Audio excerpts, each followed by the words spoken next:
भक्ति और विकास का अनोखा संगम, यही है नितिन गडकरी का डिवोशनल डेवलपमेंट मॉडल।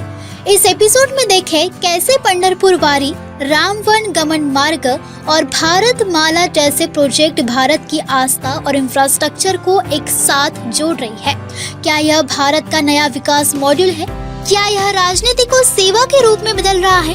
देखते हैं पूरी कहानी इस एपिसोड में। क्या आपने कभी सोचा है कि भारत में सड़कें सिर्फ शहरों को नहीं बल्कि आस्था को भी जोड़ती है? यह सफर केवल दूरी तय नहीं करता बल्कि एक तीर्थ यात्रा बन जाता है। विकास और भक्ति का जब साथ आता है तो भक्ति का महामार्ग बनता है। नितिन गडकरी के प्रयासों से पंढरपुर वारी के पालकी मार्ग को नया रूप दिया गया है। आलंदी पंढरपुर और देहू पंढरपुर पालकी महामार्ग से लाखों वारकरियों की यात्रा अब सुरक्षित, सुगम और सुविधाजनक हो गई है। हरित पंथ, विश्राम स्थल और स्वास्थ्य सुविधाओं ने इस यात्रा को और बेहतर बनाया है। महाराष्ट्र के माहूर स्थित रेणुका देवी तीर्थ क्षेत्र में भी श्रद्धालुओं की सुविधा के लिए बड़े सुधार किए गए हैं। यहाँ लिफ्ट जैसी आधुनिक सुविधाएं बनाई गई है जिससे विशेषकर बुजुर्ग भक्तों को दर्शन में आसानी हो सके।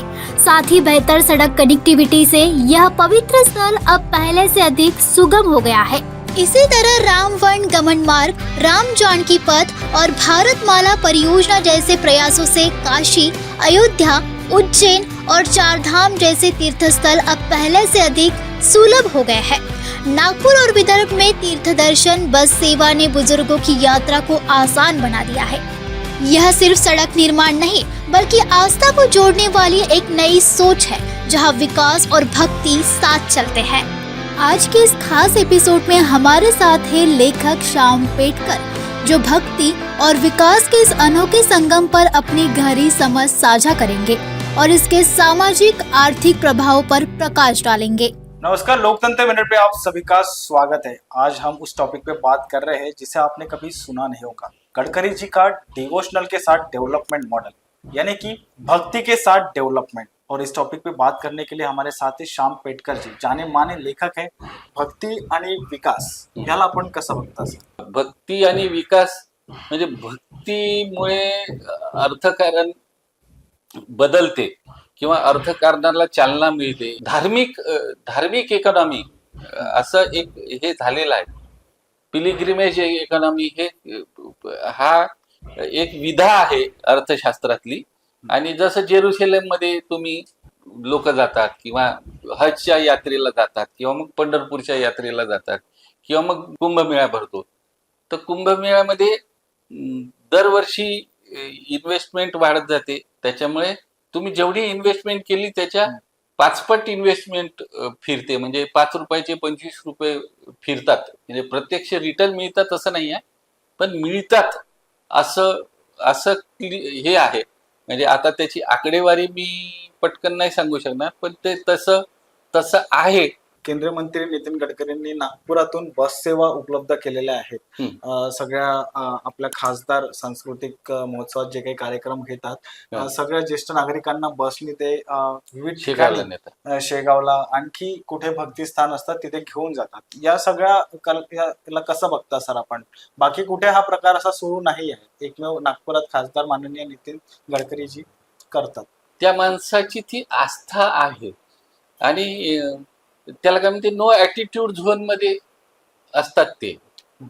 सामान्यांना पटकन आपलासा ॲसेसेबल असलेला नेता आहे तो। धार्मिक बाबतीत म्हणजे आस्था म्हणजे केवळ धर्माच्या याची असं नाही आहे, किंवा धार्मिक कर्मकांड किंवा देवस्थानाला जाणे अशी आस्था असं मी मानत नाही, किंवा गडकरी मानत नाही की धार्मिक आस्था। ते इच्छा माणसांमध्ये आणि त्यांना जे पाठबळ उभं करतात, ज्याच्या भरोश्यावर ते नेते आहेत किंवा जे सामान्य माणूस आहे, सामान्य माणसामध्ये आस्था ठेवणारा माणूस आहे गडकरी, आणि ते तसं करतात। म्हणजे मग तुम्ही म्हणाल की ते याचा कॉरिडॉर बांधला वारकरी संप्रदायाचा, तर जसं हे गजानन महाराजाचं टॉकिंग ग्रंथ आम्ही केला, तर तसं हे केला बा, म्हणजे तसं त्यांना तुकारामाची गाथा करायची आहे, किंवा त्यांना तुकडोजी महाराजाचं ग्रामगीता देखील तशी करायची आहे, किंवा ज्ञानेश्वरी देखील तशी आली पाहिजे.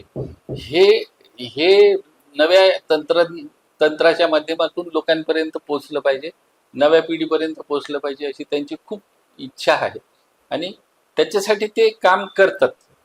त्यांचं बाकीचं आणि रस्ते हे केवळ इथून तिथं वाहण्यात येणारी गोष्ट नाही आहे. इथून तिथं वाहनातून माणसं जातात अगदी बरोबर. आणि ती माणसं एकमेकांशी जोडली जातात त्या निमित्तानं.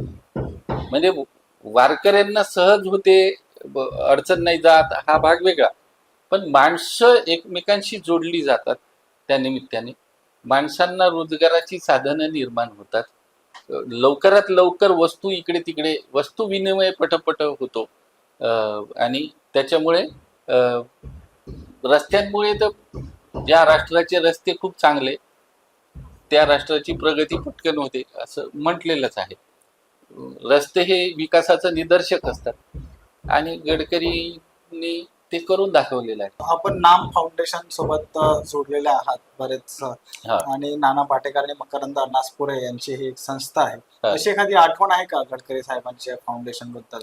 त्यांना ते माहीत आहे. म्हणजे अगदी छोट्या छोट्या गोष्टींमध्ये ते लक्ष ठेवतात आणि पुढच्या वेळेस ते करतात. एक कुही मांडळजवळ आम्ही 70 एकराचा तलाव जो होता तो पूर्ण खेळाचं मैदान झाला होता. तो आम्ही खोदायला घेतला नाम फाउंडेशन कडून. मी नाम फाउंडेशनचा फाउंडर मेंबर आहे. कुही मांडळच्या पलीकडे जे आतमध्ये गाव आहे तर ते 6 किलोमीटर आतमध्ये गाव आहे आणि त्या गावाची लोकसंख्या 200-250. त्याच्यामुळे तिचा रस्ता नव्हता होत. त्यांना असं फिरून 22 किलोमीटरचा फेरा घेऊन जावं लागत होतं. त्या गावकऱ्यांना मला सांगितलं तर मी गडकरींकडे गेलो. तर गडकरी म्हणे हा माझ्या ज्युरिडिक्शन मध्ये येत नाही, पण जिल्हा परिषदच्या याच्यात येते. म्हणलं तो डॉक्टर आहे, डॉक्टर कोणतरी होते जिल्हा परिषदचे सदस्य तेव्हा, तर आय थिंक वाघमारे की कधीतरी उमरेडचे.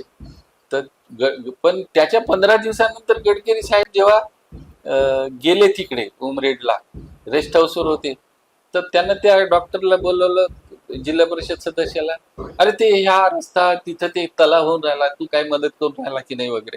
आणि त्याच्यानंतर प्रशासनाची गती वाढली त्या तलावाला मदत करण्याची आणि तो रस्ता झाला. त्याच्यामुळे ते गाव एकदम याच्यात आलं. एक छोटस गाव आहे, पण आज त्या गावाला तुम्ही जाऊन पाहिलं तर तुम्हाला वाटेल अरे यार हे गाव पूर्ण बदललं. एका रस्त्यामुळे ते बदललं. तलाव झाला. त्याच्यात त्यांना आयडिया दिली की तलावातून जे तुम्ही हे काढताय, गाळ काढत तो तर आम्ही शेतीतच नेऊन टाकत होतो, पण आतमधलं जे हे आहे हार्ड साईल आहे किंवा मुरुम आहे ती तुम्ही त्या रस्त्यात टाका, बाकीचं काम हे. रस्ता झाला. हे जे डोकं चालते त्यांचं की हे रॉ मटेरियल आपण इकडे वापरू शकतो, हे करू शकतो, ते गाव त्यांना करून दिलं. एकदा मी दिवाळी अंकाची मुलाखत घ्यायला गेलो होतो, तर ते म्हणे की आपलं बोलणं नाही होणार श्याम, तू सकाळी ये आणि मी विमानतळाला जाणार आहे तर माझ्यासोबत नाश्ता कर आणि मग मी तुला तर तोपर्यंत आपलं बोलणं जर झालं तर ठीक आहे, पण नाही झालं तर म्हणे चल विमानतळापर्यंत माझ्या गाडीत आपण बोलत जाऊ. तर मी त्यांच्या गाडीत बोलत निघालो. तर त्या जुन्या वाड्यापासून निघालो आणि मेडिकल सोडलं की जो चौक लागतो अलीकडचा, तर छोटासा चौक आहे तो, तर तिथं डाव्या बाजूला त्यांना गाडी तिथं थांबली. तर डाव्या बाजूला पाहिलं तर म्हणे अरे इथं राजू पोहेवाला असतो ना, तो कुठं गेला? तर म्हणे नाही असं झालं, तर असं तिथं काहीतरी अडचण आली, तिथं जागेची अडचण आली. त्या दुकानदाराने त्याला म्हटलं नको लावू. अरे नाही रे, पहा सुधीर देवगळकर होते तेव्हा पीए, तर सुधीर देवगळकर आता यायचं, तर सुधीर देवगळकरांना म्हटले सुधीर हे याच्याकडे लक्ष दे बरं, पहा बरं ते त्याचं काय आहे तर, आणि मला सांगशील संध्याकाळी. त्याच्यानंतर 1 महिन्याभरानंतर जेव्हा मी गेला तेव्हा तो राजू पोहेवाला तिकडे बसलेला होता, चालू होतं त्याचं. त्याला त्या दुकानदाराने छोटीशी बोळ दिली. मग त्याला विचारलं, म्हटलं बघ कसं काय, मी मुद्दाम थांबलो त्याला विचारलं. तर म्हणे नाही यार माहित नाही यार, म्हणजे कोण गडकरी साहेबांना सांगितलं. गडकरी साहेबांना साला पूर्ण प्रशासनच हलवून टाकलं, माहोल करून टाकला. म्हणे लोक आले माझ्याकडे, आधी मोठे मोठे अधिकारी, मला म्हटलं म्हणे यार गडकरी साहेबाशी तुझे संबंध आहे, मग आम्हाला आधी नाही सांगायचं का वगैरे. तर मी अचानक गडकरी साहेबाचं मन झालं म्हणे, रातोरात मला काहीच माहित नाही आणि माझं दुकान पुन्हा सुरू झालं.